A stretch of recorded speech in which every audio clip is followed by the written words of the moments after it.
Hello everyone, students. I am Hema Sati Sharma, and students, today we are going to discuss the chapter wastewater story for class 7. So first of all, for knowing the wastewater story, we should know how the water become waste. So first of all, we'll see what is water pollution. So when the water present on earth, in oceans, seas, rivers, lakes, ponds and under the grounds get contaminated, it is termed as water pollution. Now the contamination of water occurs because there is a change in the physical property, biological properties and chemical properties of water. Hence make it unsafe for drinking or usage of other purposes. So when do we say that water is polluted?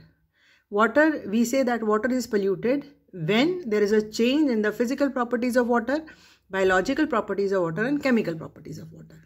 And we say that it is not safe for drinking or using the water if it is polluted. The substances which cause contamination of water or which changes the physical, biological and chemical properties of water are called water pollutants. The pollution of water can lead to serious effects, for example, some diseases, effect on ecosystem of a region or loss of aquatic life. Why there is a loss of aquatic life? Because the properties which are suitable for the sustenance of aquatic life has been changed. What are major water pollutants? Sewage, industrial chemical waste, agriculture effluents, oil spills and thermal waste are some of the major water pollutants along with suspended solids. Let's take them in detail. First of all, sewage.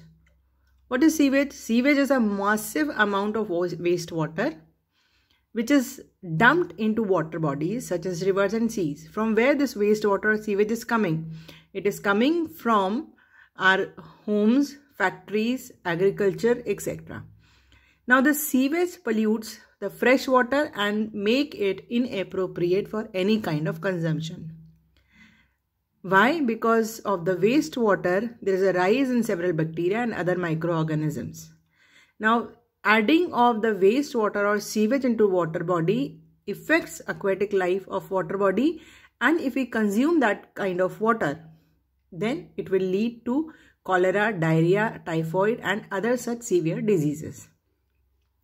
Next, we'll discuss industrial chemical waste.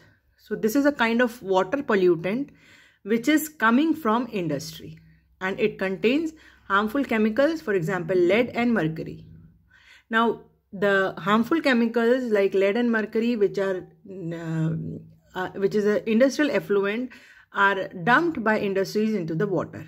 Now, these dumping of the chemical waste into the water contaminates the water. Agriculture effluents.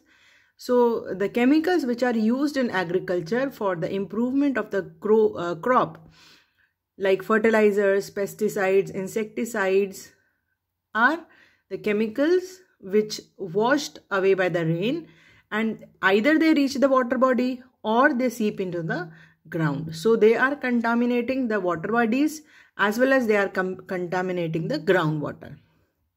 Oil spills. So oil spills often occur due to the accidents and leakages of oil in the sea, which lead to loss of aquatic life. So you know that various ships and motorboats, etc., they keep floating or they keep moving on oceans. Along with this, the oil mining is also being done in the sea. So sometimes, because of the leakage of engine or because of the leakage of the tank, the diesel or the petrol spills into the water body. So now this can lead to the loss of aquatic life. Next is thermal waste. Thermal industries often spill warm water in the water bodies. Now because of this warm water present in the water bodies, it decreases the oxygen content and it leads to rise in temperature of water, which is not suitable for aquatic animals. Last but not the least is suspended solids. They come from soil erosion, they come from untreated sewage and mining. So suspended solids are the contaminants which are coming from soil erosion, untreated sewage and mining. These suspended pollutants block the sunlight from reaching the aquatic plants and animals. So if the sunlight is blocked, what will happen? The temperature will be less. The living condition will not be favorable for animals. And since sunlight is not reaching aquatic plants, they will not be able to perform the process of photosynthesis. Now in our next lecture, we will be discussing what is wastewater. Thank you.